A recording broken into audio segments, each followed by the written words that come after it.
Welcome to the channel. Let's add crack it. Hope you all are doing well. So today is a day 12 video on MCQ series from chapter banking, commercial banks and central bank, which is part of macroeconomics. So ये हमारा part 6 video है on banking chapter. So 5 videos इस पर हम कर चुके हैं. Hope आपने देखी होंगी और आपको समझ में लगी होंगी. तो अगर आप चैनल पर न्यू है, आपने कोई भी वीडियो नहीं देखी, तो इसलिए मैं आपको बता रही हूँ स्टार्टिंग में ही, वीडियो के स्टार्ट में ही, कि इसका आप प्लेलिस्ट से चेक कर सकते हैं. हमने मनी का चैप्टर भी इसी तरीके से किया है. हर एक डे में, पर डे में हम 5 एमसीक्यूज कर रहे हैं विद डिटेल्ड एक्सप्लेनेशन. कि एक क्वेश्चन किया, उसका साथ ही किस टॉपिक से हमने लिया है, साथ ही एक्सप्लेन कर रहे हैं. क्लियर? तो आप उसको चेक जरूर कीजिएगा और साथ ही साथ चैनल को सब्सक्राइब जरूर कीजिएगा, क्योंकि आने वाले दिनों में हम बहुत सारे और भी एमसीक्यूज करेंगे विद अनदर न्यू चैप्टर्स. तो स्टार्ट करते आज का लेसन और आज का क्वेश्चन नंबर फर्स्ट और बैंकिंग चैप्टर का question number 26. So this is a question related to the statement, लेकिन इसमें 4 स्टेटमेंट्स हैं अलग अलग. और हमें क्वेश्चन पढ़ना है, पहले ध्यान से क्वेश्चन पढ़ना है कि क्या बोल रहे हैं. Clear? Which of the following statement are true. अब देखिए, ये बहुत इंपॉर्टेंट होता है. यहाँ पर ट्रू लिखा हुआ है या फिर फॉल्स लिखा हुआ है. क्लियर? ये बहुत इंपॉर्टेंट होती है चीज की यहाँ पर ट्रू लिखा हुआ है या फॉल्स लिखा हुआ है. ये मैंने आपको पहले भी बोला है कि अगर आपने यहाँ पर गलत पढ़ लिया, अगर फॉल्स लिखा होता तो हमें यही देखना होता है कि कौन सी स्टेटमेंट फॉल्स है, उसी हिसाब से आंसर देना है. अगर ट्रू बोल रहे हैं तो हमें यही देखना है सिर्फ कि कौन कौन सी स्टेटमेंट ट्रू है. और इंडिकेट द करेक्ट कोड. ये नीचे हमें कोड्स दिए गए हैं, इनमें से हमें ये देखना है कि कौन सा करेक्ट कोड है. क्लियर? तो पढ़ते स्टार्ट करते. फर्स्ट स्टेटमेंट को पढ़ते पहले. Central bank is an apex body that controls, operates, regulates and direct the entire banking and monetary structure of the country. अभी सेंट्रल बैंक के बारे में बोल रहे हैं कि सेंट्रल बैंक एक अपेक्स बॉडी. अपेक्स क्या होता है? जो टॉप, सबसे ऊपर जो होती है. क्लियर? जो सबसे टॉप पर चीज होती है. तो सेंट्रल बैंक एक अपेक्स बॉडी है दैट कंट्रोल्स, जो कंट्रोल करता है, ऑपरेट करता है, रेगुलेट करता है और डायरेक्ट करता है एंटायर बैंकिंग और मॉनेटरी स्ट्रक्चर ऑफ कंट्री को. क्या ये सही बोल रहे हैं? बिल्कुल सही बोल रहे हैं. एक सेंट्रल बैंक है जिसके अंदर सारा बैंकिंग स्ट्रक्चर और मॉनेटरी स्ट्रक्चर एक कंट्री का आता है. चाहे वो अपनी कंट्री, हमारी कंट्री या इंडिया है, चाहे कोई और कंट्री, हर एक कंट्री का मैंने आपको पहले भी बताया सेंट्रल बैंक जरूर होता है. और सेंट्रल बैंक के अंडर ही सारे बैंक, फाइनेंशियल इंस्टीट्यूशन काम करते हैं रूल्स के अकॉर्डिंग. क्लियर? और उनको कंट्रोल, ऑपरेट, रेगुलेट और डायरेक्शन कौन देता है? सिर्फ सेंट्रल बैंक ही देता है. और पूरी बैंकिंग स्ट्रक्चर को, इंटायर स्ट्रक्चर को बैंकिंग के, वो कंट्रोल करता है, रेगुलेट करता है और ऑपरेट करता है और डायरेक्ट भी करता है. क्लियर? सो ये फर्स्ट स्टेटमेंट तो बिल्कुल करेक्ट लग रही है. आगे चलते हैं. Second statement, RBI was established in April 1, 1935 under the Reserve Bank of India Act passed in 1935. तो देखिए, ऐसे क्वेश्चंस बहुत इंपॉर्टेंट है. ये मेन जो डेट्स होती हैं वो आपको याद होना बहुत जरूरी है. अगर आपको डेट पता है, क्योंकि ये तो सिर्फ आपको रिमेम्बरिंग आपकी तेज होगी तो तभी याद रहेगा, क्योंकि कुछ छोटी छोटी चीजें हैं, लाइक जैसे आरबीआई का एक्ट है, बहुत इंपॉर्टेंट है, ये आपको याद होना बहुत जरूरी है. अगर आपको याद है, ये तो सीधा सीधा आपका याद हो तो आप सही बता सकते हो. इस पे कोई भी कंसेप्ट बेस नहीं है. क्लियर? तो कोई भी इसके ट्रिक नहीं है कि आपको ये नहीं है तो ऐसा लगा लो, मतलब नहीं है इसका कोई भी. सिर्फ आपको कंसेप्ट पता होना चाहिए कि ये, अगर इसका डेट याद है तो सिंपल वे से ये सही है, अगर नहीं है तो फिर गलत हो जाएगा आपका. क्लियर? तो क्या ये डेट सही है कि आरबीआई वो बोल रहा है कि एस्टेब्लिश हुआ 1 अप्रैल 1935 को? तो ये तो हमारी आजादी से भी पहले 1947 को आजाद हुआ देश, इंडिपेंडेंस है, उससे भी पहले की बात है. क्या इंडिपेंडेंस से पहले आरबीआई आया था? थोड़ा सा अगर आपको हिस्ट्री पता है तो ये आपका आंसर आपको बहुत जल्दी पता लग जाएगा. तो ये स्टेटमेंट को अभी छोड़ देते हैं, आगे चलते हैं. स्टेटमेंट नंबर 3 में क्या बोल रहे हैं? In India RBI sole right of issuing paper currency notes except 1 rupee note and coins. अब देखिए, यहाँ पर हमारे पास, क्योंकि कई बार आपको अगर स्टेटमेंट में कंफ्यूजन हो ना, अब वो स्टेटमेंट को छोड़ दीजिए, अगले पढ़िए. तो ऑप्शन से फिर हम जाएंगे कि ऑप्शन में क्या बोल रहे हैं, फिर हम इजीली आंसर भी बता पाएंगे, क्योंकि हमें सेकंड ऑप्शन के बारे में मैं ये अज्यूम करके चल रही हूँ कि आपको कंसेप्ट क्लियर नहीं है। तो क्या है कि अभी सेकंड ऑप्शन को हमने छोड़ दिया, आगे चलते हुए पढ़ते हुए हम जब चलेंगे, अगर हमें पता चला ये करेक्ट है ये इनकरेक्ट है, उस हिसाब से हम ऑप्शन को जब चेक करते हैं ना, तो इजिली आंसर पर हम बता सकते हैं कि ये वाला आंसर करेक्ट है और ये वाला इनकरेक्ट है। क्लियर। अभी थर्ड जब हमने स्टेटमेंट को पढ़ा, साफ पढ़कर ही पता चला कि वो करेक्ट है। क्यों करेक्ट है? क्योंकि हम ऑलरेडी इसके कंसेप्ट मनी के चैप्टर में भी हमने पढ़े और बैंकिंग के चैप्टर में भी इसके रिगार्डिंग हमने कंसेप्ट के करे कि आरबीआई जो है उसके पास सोल राइट है पेपर करेंसी को इशू करने का, लेकिन जो 1 रुपी नोट है और कॉइन है वो नहीं इशू करता। लिखा हुआ है ना एक्सेप्ट, कि उसको छोड़कर। तो वो कौन इशू करता है? हमें पता है, वो मिनिस्ट्री ऑफ फाइनेंस इशू करता है। ये हमने लास्ट लेसन में भी इसके रिगार्डिंग क्वेश्चन किया है। Clear. So all the currency issued by the central bank is its monetary liability. अभी इसमें भी कंफ्यूजन आ गई, अभी इसमें भी कंफ्यूजन आ गई ना कि all the currency issued by the central bank. ये हम ऑलरेडी जो चीजें नहीं पढ़ी उनमें आपको कंफ्यूजन आएगी कि क्या जो करेंसी इशू करता है सेंट्रल बैंक, क्या वो उसकी मॉनेटरी लायबिलिटी है? लायबिलिटी है उसके लिए वो चीज, हाँ या ना? सिंपल सा कंसेप्ट है, हाँ या ना। लायबिलिटी है तो ये करेक्ट हो जाएगा, अगर लायबिलिटी नहीं है तो इनकरेक्ट हो जाएगी स्टेटमेंट। तो अभी इसको भी हमने छोड़ दिया। ये तो पक्का पता है ना, 1 और 3 बिल्कुल करेक्ट है, ये तो हमें पक्का पता है। अभी ऑप्शंस पर चलते हैं, फिर डिसाइड करते हैं कौन सी स्टेटमेंट करेक्ट है और कौन सी इनकरेक्ट है। तो देखिए हमारे पास यहाँ पर हमें ये तो पता है 1 स्टेटमेंट करेक्ट है। 1 किसमें है? 1 इसमें है, 1 इसमें है, 1 इसमें है। इन 3 ऑप्शंस में 1 है, पता है। अभी 3 किस किस में है? 3 इसमें नहीं है, तो ये तो अभी इनकरेक्ट हो जाती है। फिर 3 इसमें नहीं है, ये भी चली गई। अभी बची हुई ये, इसमें 1 नहीं है तो ये भी गई। तो इसका मतलब ऑप्शन तो हमारे पास सिर्फ एक ही बचती है फिर आंसर वाली, सिर्फ ऑप्शन बी। इसका मतलब 1, 3 और 4 ऑप्शन बिल्कुल करेक्ट है। तो इससे हमें साफ पता चल गया। तो ऑप्शन 2 हमारे लिए इनकरेक्ट हो जाएगी। तो कभी भी अगर तुक्का भी लगाना है, उस पे भी आपको थोड़ा सा दिमाग लगाकर फिर ही चलना पड़ेगा। देखिए हमने यहाँ पर लगाया तो तुक्का, लेकिन थोड़ा सा ट्रिकी वे से कैसे चले कि हमें थोड़ा सा पता था, थोड़ा सा नहीं पता था, तो हम ऑप्शंस के थ्रू जाकर हमने आंसर भी बता दिया। पेपर में भी आपको ऐसा ही करना है। अगर आपको किसी भी चीज में डाउट है, अगर आपको क्लियर नहीं है, उसको छोड़कर आगे चले आइए। तो आगे अगर आप पढ़ेंगे तो आपको पता है इस चीज के बारे में कंफर्म है, तो वो आप आंसर में ढूंढ सकते हैं, ऑप्शंस में ढूंढ सकते हैं कि वो आपको मिल रही है चीज, तो उसके हिसाब से आप आंसर टिक कर दो। तो कितना इजी हो गया। क्लियर। तो अब चेक करते हैं इसको डिटेल में कि इसका कंसेप्ट क्या है। क्लियर। ये जो हमने स्टेटमेंट को किया कि ये करेक्ट है ये इनकरेक्ट है, ये वाली 2 वाली इनकरेक्ट क्यों है, इसके बारे में पढ़ते हैं क्लियर डिटेल में। तो आंसर हमारा क्या है? Option B. तो देखिए ऑप्शन बी ही है जो हमने किया, ऑप्शन बी ही है आंसर। लेकिन क्यों है वो पढ़ते हैं। अब ये यहाँ पर जो स्टार्टिंग में लिखा हुआ है central bank is an apex body, ये क्या बोल के आ रहे हैं? ये मीनिंग बता रहे हैं किसका?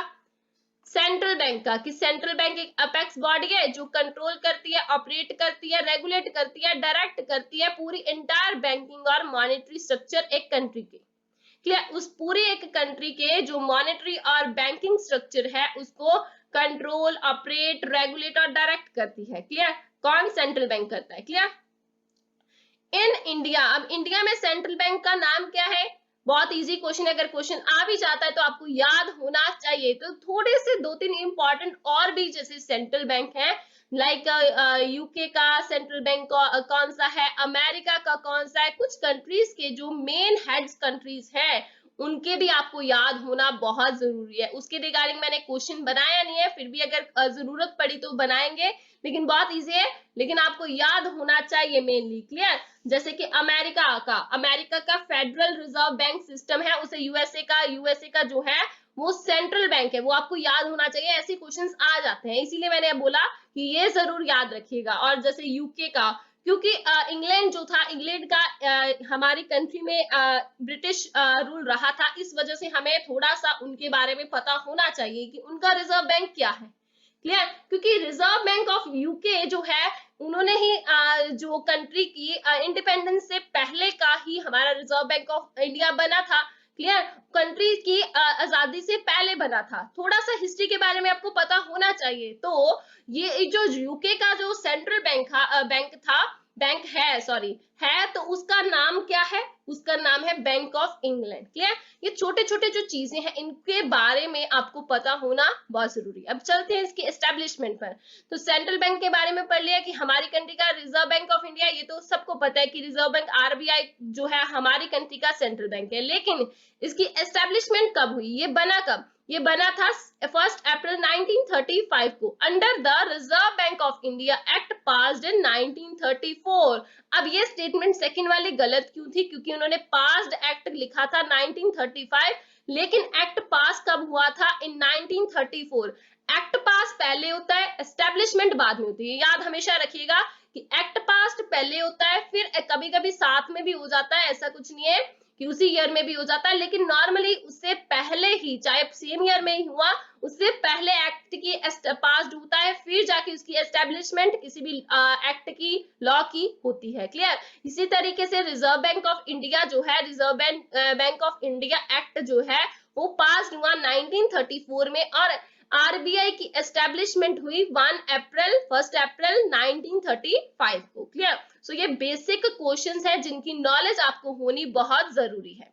अब ये जो हमने पढ़ा करेंसी अथॉरिटी, देखिए ये जो लिखे हुए हैं ये 2 पॉइंट्स, ये फंक्शंस हैं सेंट्रल बैंक के। क्या है? ये फंक्शंस हैं किसके रिगार्डिंग? ये फंक्शन कौन सा है सेंट्रल बैंक का? ये किसको बता रहा है? करेंसी अथॉरिटी के फंक्शन को एक्सप्लेन कर रहा है। क्लियर? दो अलग अलग पॉइंट्स बनाए गए करेंसी की अथॉरिटी पर, कि करेंसी की अथॉरिटी किसके पास है, क्यों है, उसको एक्सप्लेन करते हुए ये उसका फंक्शन है। सेंट्रल बैंक का ही ये फंक्शन है करेंसी को, अथॉरिटी को। क्लियर? तो बैंक ऑफ इशू भी बोला जाता है किसको? सेंट्रल बैंक को। ऐसे क्वेश्चंस भी आ जाते हैं कि बैंक ऑफ इशू किसे बोला जाता है? बैंक ऑफ इशू बोला जाता है सेंट्रल बैंक को। क्यों क्यों बोला जाता है? क्योंकि करेंसी को इशू करने की अथॉरिटी किसके पास होती है? सेंट्रल बैंक के पास होती है।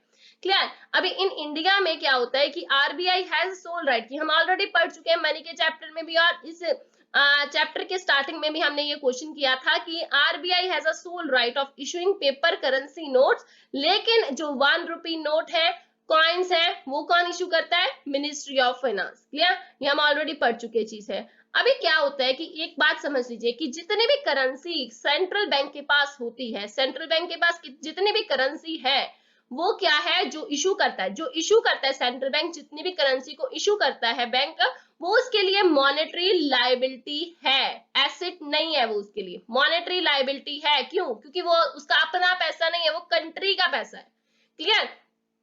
वो उसके लिए क्या है? उसके लिए मॉनेटरी लायबिलिटी है, वो उसका अपना पैसा नहीं। इसीलिए लायबिलिटी क्या होती है? जो उसके लिए एक उधार हो, उसका अपना नहीं है। एसेट अपना होता है, लेकिन लायबिलिटी दूसरों की होती है। लायबिलिटी इसीलिए बोला जाता है क्योंकि उसका सेंट्रल बैंक का अपना पैसा कुछ भी नहीं है। क्लियर? सो वो क्या करता है? सेंट्रल बैंक जब इशू करता है करेंसी को, मॉनेटरी लायबिलिटी उसे बोला जाता है कि central bank has, central bank is its, उसकी मॉनेटरी लायबिलिटी है, तो उसके बदले क्या करता है?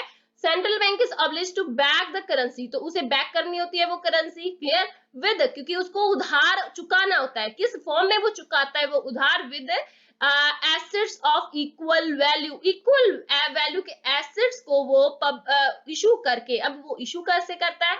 अगले आने वाले नेक्स्ट क्वेश्चंस में पढ़ेंगे इसके बारे में। मैंने क्वेश्चन डाला हुआ है इसके रिगार्डिंग में, तो इसको ध्यान से पढ़िएगा कि एसिड कौन से है फिर सेंट्रल बैंक के। तो एसिड ये नहीं होते नॉर्मली, जैसे बिजनेस के एसिड्स होते हैं, बिल्डिंग हो गया, फर्नीचर हो गया, मशीनरी हो गई, ये एसिड होते हैं एक बिजनेसमैन के। लेकिन सेंट्रल बैंक के, central bank is not a business, ये हम जानते हैं, हम ऑलरेडी पढ़ चुके हैं इन डिटेल कि central bank is not a business. Clear? Business purpose के लिए काम नहीं करता, और उसके जो एसिड्स होंगे वो ऐसे एसिड्स नहीं है। क्लियर? उसके एसिड्स कुछ अलग है, उनके बारे में हम पढ़ेंगे। क्लियर? सेंट्रल बैंक क्या करता है? उसको, उसकी जो लायबिलिटी है उसको वापस कैसे पे आउट करता है? Through assets. हमने उतने ही इक्वल वैल्यू के एसेट्स को इशू करके। वो क्यों करता है ऐसा? ऐसे करने का रीजन क्या है? To enhance the public confidence in paper currency, की पेपर करेंसी में लोगों का विश्वास बना रहे कि वो अपना पैसा नहीं दे रहा, वो उनका ही पैसा है। क्लियर? इस वजह से। Clear? So this is the function of currency authority. तो इस वजह से हमारा सेकंड पॉइंट गलत हुआ। वो रीजन था कि यहाँ पर 1935 नहीं था, यहाँ पर 1934 था, क्योंकि एक्ट पास हुआ था 1934 में। और ये जो एक्ट है इशू कब हुआ था? 1935 में। Clear? Now moving to the next question number 27। देखिए फिर से हमने डाल दिया क्वेश्चन स्टेटमेंट के रिगार्डिंग ही। तो which of the following is not, मैंने बोला था क्वेश्चन को बहुत ध्यान से पढ़ना, अगर आपने ये नॉट नहीं पढ़ा तो आंसर गलत हो जाएगा। क्लियर? नॉट, कौन सा ऐसा, विच of the following is not an advantage of sole authority of note issue with RBI. अब देखिए आरबीआई के पास सोल अथॉरिटी है ऑफ इशू नोट, हम ये बैंकर हम पढ़े ना, currency authority of banker of issue, ये इसको ही आगे एक्सटेंड किया गया है पॉइंट को, कि इसके एडवांटेजेस को, कि soul authority of note issue की जो अथॉरिटी है आरबीआई के पास, उसके एडवांटेजेस हमें बताने हैं। हमें अगर पता है तो उनमें से हमें देखना है कौन सा नहीं है। क्लियर? बहुत ध्यान से पढ़ेगा हर एक लाइन को। It leads to uniformity in note circulation, note circulation करते टाइम यूनिफॉर्मिटी मतलब कि बराबरी लाता है, इस वजह से ये बराबरी लाता है। तो क्या ये सही है? जी बिल्कुल सही लग रहा है। लीड्स बराबरी ही लाती है चीज, तो तभी ये पॉजिटिव वे में इस पॉइंट को बोल रहा है, पॉजिटिव वे में ये चीज को बोल रहा है, तो बिल्कुल करेक्ट है। क्लियर?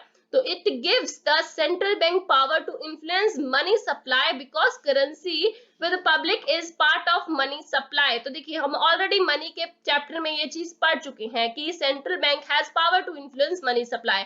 सेंट्रल बैंक के पास पावर होती है कि मनी सप्लाई को वो इन्फ्लुएंस कर सके, बिकॉज करेंसी जो पब्लिक के पास होती है is a part of money supply.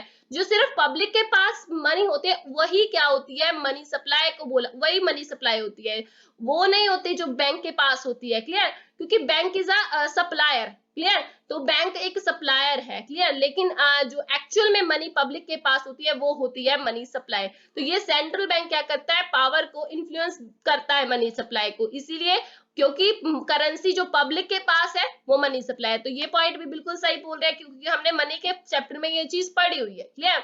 उनके क्वेश्चंस में ये चीज हम ऑलरेडी कर चुके हैं। आगे पॉइंट पढ़िए, 2 पॉइंट्स तो बिल्कुल करेक्ट निकल गए। तो अभी देखिए हमारे पास 2 अगर पॉइंट करेक्ट निकल गए तो 1 ये ऑप्शन गलत हो गई, क्योंकि हमें ये बताना है कौन सा करेक्ट नहीं है। तो ये करेक्ट लगा हमें, ये भी करेक्ट लगा, तो ये हमने ऑप्शंस पहले से ही कट कर दी। अब आगे देखिए, it forbids the government to have supervision and control over the central bank with respect to issue of notes. अब ये क्या बोल रहा है, इट फॉरबिड्स मतलब ये मनाही कर रहा है, फॉरबिड्स रोक रहा है, गवर्नमेंट को ये रोकता है क्या, कौन रोकता है, आरबीआई। जो एडवांटेज बता रहे हैं हम कि आरबीआई के advantage of sole authority of note issue with RBI जो है, वो आरबीआई क्या करता है, रोकता है गवर्नमेंट को to have supervision and control, कि वो सुपरविजन और कंट्रोल ना कर सके सेंट्रल बैंक पर with respect to issue notes. Issue note कर रहा है तो वो सेंट्रल बैंक को रोक रहा है, कि क्योंकि सेंट्रल बैंक इशू कर रहा है नोट्स को, तो वो गवर्नमेंट को रोक रहा है इस वजह से कि वो उस पर सुपरविजन या कंट्रोल ना कर पाए इशू करने में नोट्स को। लेकिन क्या ये करेक्ट है या इनकरेक्ट है? अब डाउट आ गया कि क्या रोकती है नहीं रोकती, क्योंकि हमें ये पता है कि गवर्नमेंट भी नोट इशू करती है, कौन से कॉइन्स करती है, 1 रुपए के नोट्स करती है, ये हमें ऑलरेडी पता है। तो क्या गवर्नमेंट रोकेगी उस पर, सुपरविजन कोई कंट्रोल नहीं होगा आरबीआई पर, लेकिन फाइनेंस मिनिस्टर तो जो है वो गवर्नमेंट ही डिसाइड करती है, ये भी हमें पता है। तो कुछ हद तक कंट्रोल है भी, तो forbid is a right word here और नॉट, डिसाइड करते हैं। पहले हम 4th ऑप्शन पढ़ लेते हैं, उससे हमें क्लियर हो जाएगा। It ensures public faith in currency system. अब ये बोल रहे हैं कि ये इंश्योर करती है public faith in currency system, ये हम ऑलरेडी पढ़े हुए हैं, हमने देखा यहाँ पर पढ़ा है, to enhance the public confidence in paper currency, इसलिए वो क्या करते हैं, वो asset of equal value issue कर देते हैं सेंट्रल बैंक, मॉनेटरी लाइबिलिटी है, ये हम ऑलरेडी पढ़ चुके हैं चीज। तो इसका मतलब ये पॉइंट भी बिल्कुल करेक्ट है, इसका मतलब ये जो चीज बोल रहे हैं वही इनकरेक्ट है, और ये हमारा आंसर बन जाती है, क्योंकि हमें ये बताना है कौन सा जो है एडवांटेज नहीं है सोल अथॉरिटी का। Clear? So this will be the option number 3, option C, यानी कि हमारा पॉइंट नंबर 3 वो क्या है, वो करेक्ट हो जाता है, बिकॉज हमें नहीं बताना है कौन सा नहीं है एडवांटेज। क्लियर? तो ये एडवांटेज नहीं है, क्यों नहीं है पढ़ते डिटेल में। तो देखिए यहाँ पर है इसकी explanation, option C is the correct answer. Advantages of sole authority of note issue with RBI का मतलब क्या है, तो देखिए ये क्या करते हैं, leads to the uniformity note circulation, ये हम ऑलरेडी पढ़ चुके हैं। देखिए यूनिफॉर्मिटी लाता है, आगे देखिए it gives central bank to power to influence money supply because currency with public is a part of money supply, ये भी हमने देखा कि बिल्कुल करेक्ट बोला, ये भी करेक्ट है। आगे देखिए एनेबल्स, ये रोकता नहीं है, ये अलाउ करता है गवर्नमेंट को टू हैव सुपरविजन, कि उस पर सुपरविजन की जाए कि वो कोई गलत काम नहीं कर रहा central bank, to have supervision and control over the central bank with respect to issue of notes. जब वो इशू नोट करता है तो उस पर वो उसको अलाउ करता है गवर्नमेंट को कि मेरे ऊपर सुपरविजन करो, कंट्रोल करो अगर मैं कोई गलत काम करूंगा तो, ठीक है। तो वो अनेबल करता है, अलाउ करता है, नॉट डिसेबल, वो डिसेबल नहीं करता, ना ही वो फॉरबिड रोकता है उसको, clear. So this that's why it was wrong, clear. इसी वजह से ये थर्ड जो था वो इनकरेक्ट था, क्लियर। तो अब देखिए fourth, it ensures public faith in currency system. ये भी हमने पढ़ा कि ये इंश्योर करता है public faith in currency system, किसकी वजह से, क्योंकि वो एसेट्स इशू करता है बदले में लाइबिलिटी के वजह से, क्लियर। मॉनेटरी लाइबिलिटी है उसके पास, जो इशू करता है ना करेंसी को इशू करता है, वो उसके लिए मॉनेटरी लाइबिलिटी है, उस वजह से वो एसेट को क्या करता है, वो एसेट्स को इशू करता है, क्लियर, अपने एसेट्स को। It gives stability of internal and external value of currency. वो स्टेबिलिटी भी लाता है, किस वजह से, क्योंकि हमें जब भी फॉरेन एक्सचेंज करना होता है तो उसकी फॉरेन एक्सचेंज किसकी हेल्प से होता है, वो आरबीआई की हेल्प से ही होता है। इस वजह से वो, क्योंकि इंटरनल और एक्सटर्नल करेंसी की वैल्यू स्टेबल रहे, वो उसमें भी हेल्प करता है, क्लियर। सो ये थे advantages of sole authority of note issue with RBI. Hope आपको पता होंगे, अगर नहीं पता तो आप पता चल जाएंगे, इन डिटेल हमने कर लिए। तो आगे चलते हैं ऑप्शन क्वेश्चन नंबर 28 पर। तो देखिए बेसिक एक चीज का मीनिंग बताना है सिंपल वे में, तो देखिए क्या है, पढ़ते हैं।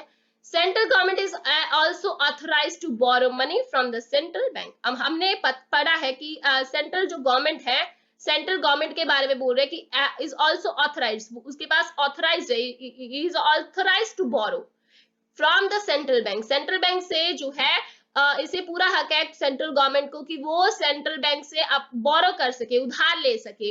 When government incurs a deficit in its budget, जब कमी आ जाती है, डेफिसिट इसका मतलब क्या है, कमी आ जाती है बजट में। जो उसने बजट बनाया होता है सेंट्रल बैंक ने पूरे देश को चलाने के लिए, कितने एक्सपेंडिचर करने हैं, कितनी इनकम्स करनी है, पूरे एक साल का जो बनाया होता है बजट, उसमें अगर कमी आ जाती है, कोई डेफिसिट आ जाती है, उसकी वजह से उसमें पैसे की जरूरत पड़ गई। जैसे हमारे पास अभी एग्जांपल भी है, बेस्ट एग्जांपल है कोरोना का टाइम पीरियड आया, सेंट्रल गवर्नमेंट को बहुत सारा एक्सपेंडिचर करना था, तो सेंट्रल गवर्नमेंट ने क्या किया, सेंट्रल बैंक से लोन भी लिया होगा, क्लियर। अगर जरूरत पड़ती है तो वो इंटरनेशनल बैंक से भी लोन लेते हैं, क्लियर। तो when government incurs a deficit in its budget, जब डेफिसिट कमी आ जाती है, it borrows from the central bank, वो क्या करते हैं, उधार लेते हैं, किससे, सेंट्रल बैंक से, by selling it's treasury bills.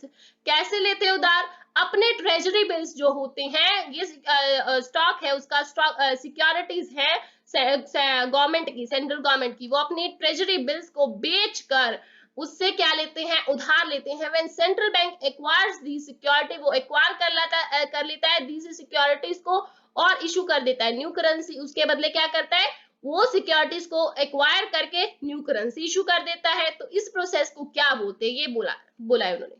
तो हमें बताना है this process is known as open market operations है।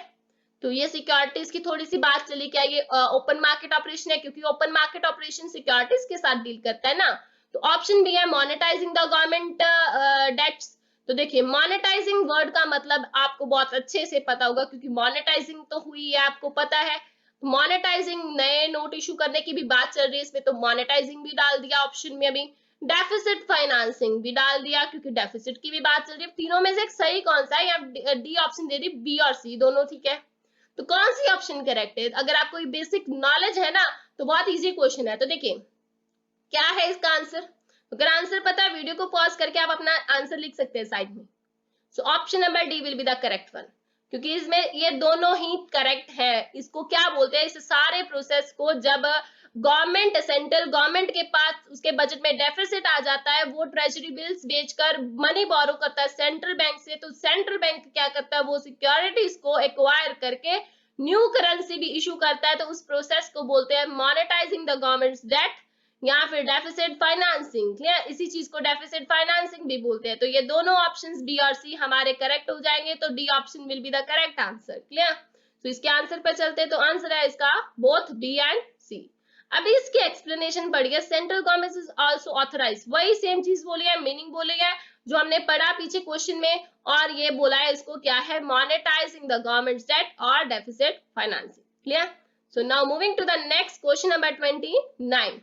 क्वेश्चन नंबर 29 में क्या बोले, all the currencies issued by the central bank is its monetary liability. तो देखिए बहुत ध्यान से मैंने बोला था मैं क्वेश्चन डालूंगी इसके रिलेटेड, मैंने डाला है यहाँ पर। अब चेक कीजिएगा, इसका आंसर जरा बताइएगा। क्लियर? अगर आपने 26 क्वेश्चन को ध्यान से सुना ना तो बहुत इजी हो जाएगा आपके लिए क्वेश्चन का करना। लेकिन थोड़ा सा नया क्वेश्चन डाला है, ध्यान से सुनिएगा। All the currency issued by the central bank in its monetary liabilities, its monetary liability, जो भी सेंट्रल बैंक इशू करता है करेंसी, उसके लिए वो क्या है? Monetary liability. हम ऑलरेडी पढ़ चुके हैं। And the central bank is obliged to back the currency with its asset of equal value. और ये उसकी ऑब्लिज्ड होता है central bank to back, currency को बैक करना है with assets of equal value. Clear? लेकिन वो एसेट कौन कौन से हैं? गोल्ड कॉइन्स हैं। मैंने बोला भी था कि एसेट्स जो हैं वो ऐसे नहीं होंगे, बिल्डिंग हो गया, फर्नीचर हो गया, उसके कुछ अलग एसेट्स होते हैं। सेंट्रल बैंक के लिए उसके एसेट्स अलग है, लेकिन क्या है? गोल्ड कॉइन्स है, गोल्ड बुलियंस है, फॉरेन सिक्योरिटीज है, या ऑल ऑफ दीज है। तो इसका आंसर क्या है? इसका आंसर है ऑल ऑफ दीज। क्लियर? ये सभी उसके एसेट है। Gold coins, gold bullions, foreign securities, ये सभी उसके एसेट है। क्लियर? देखिए इसका आंसर है option D, all of these.